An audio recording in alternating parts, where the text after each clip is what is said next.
Ähm, das war nicht ich. Das war nicht ich.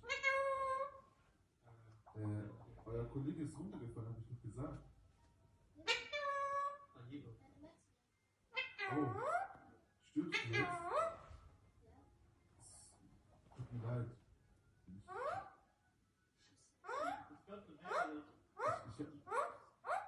Nein, ich habe dich nicht runtergeschossen.